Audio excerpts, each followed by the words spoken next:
Thank you. Thank you so much. Thank you. Thank you very much. Thank you. Everybody, please have a seat. Thank you very much.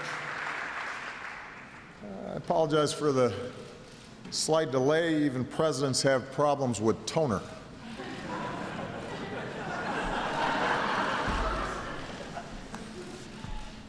It is a great honor to be back at American University, which has prepared generations of young people for service in public life. I want to thank President Kirwan and the American University family for hosting us here today.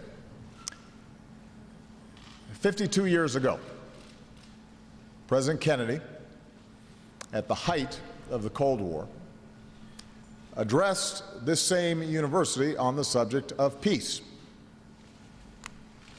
The Berlin Wall had just been built.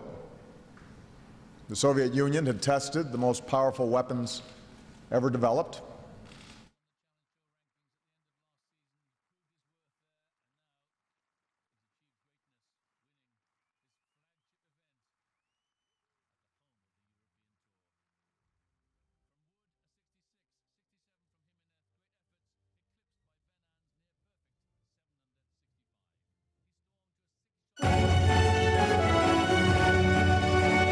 President Obama is making a crucial speech on the Iran nuclear deal. Let's listen in.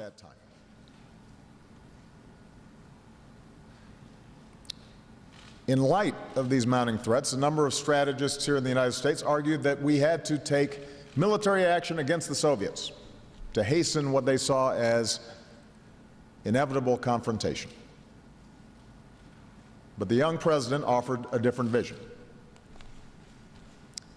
Strength, in his view, included powerful armed forces and a willingness to stand up for our values around the world. But he rejected the prevailing attitude among some foreign policy circles that equated security with a perpetual war footing. Instead, he promised strong, principled American leadership on behalf of what he called a practical and attainable peace. A peace based not on a sudden revolution in human nature, but on a gradual evolution in human institutions, on a series of concrete actions and effective agreements. Such wisdom would help guide our ship of state through some of the most perilous moments in human history. With Kennedy at the helm, the Cuban Missile Crisis was resolved peacefully. Under Democratic and Republican presidents, new agreements were forged. A non-proliferation treaty that prohibited nations from acquiring nuclear weapons while allowing them to access peaceful nuclear energy. The SALT and START treaties, which bound the United States and the Soviet Union to cooperation on arms control. Not every conflict was averted,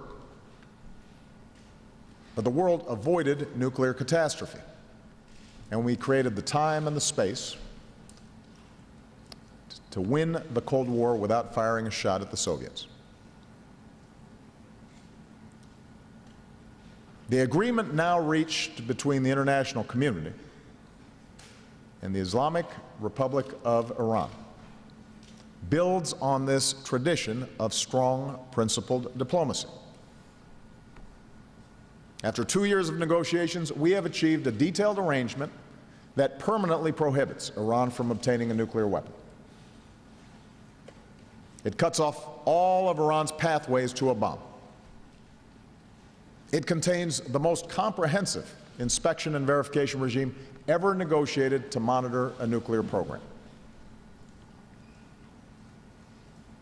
As was true in previous treaties, it does not resolve all problems. It certainly doesn't resolve all our problems with Iran. It does not ensure a warming between our two countries. But it achieves one of our most critical security objectives. As such, it is a very good deal. Today, I want to speak to you about this deal and the most consequential foreign policy debate that our country has had since the invasion of Iraq. As Congress decides whether to support this historic diplomatic breakthrough or instead blocks it over the objection of the vast majority of the world. Between now and the congressional vote in September, you are going to hear a lot of arguments against this deal, backed by tens of millions of dollars in advertising.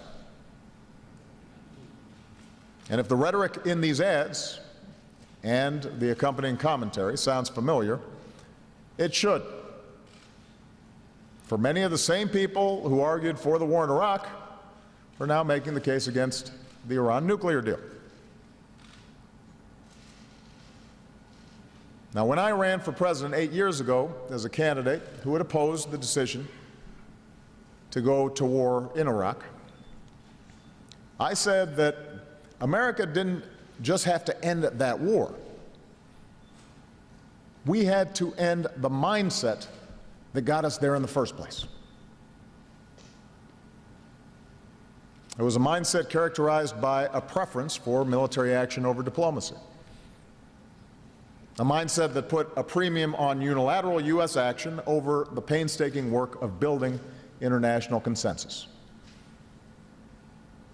A mindset that exaggerated threats beyond what the intelligence supported.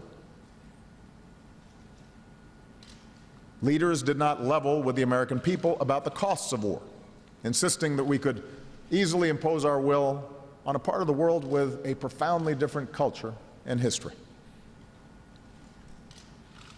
And of course, those calling for war labeled themselves strong and decisive, while dismissing those who disagreed as weak, even appeasers of a malevolent adversary.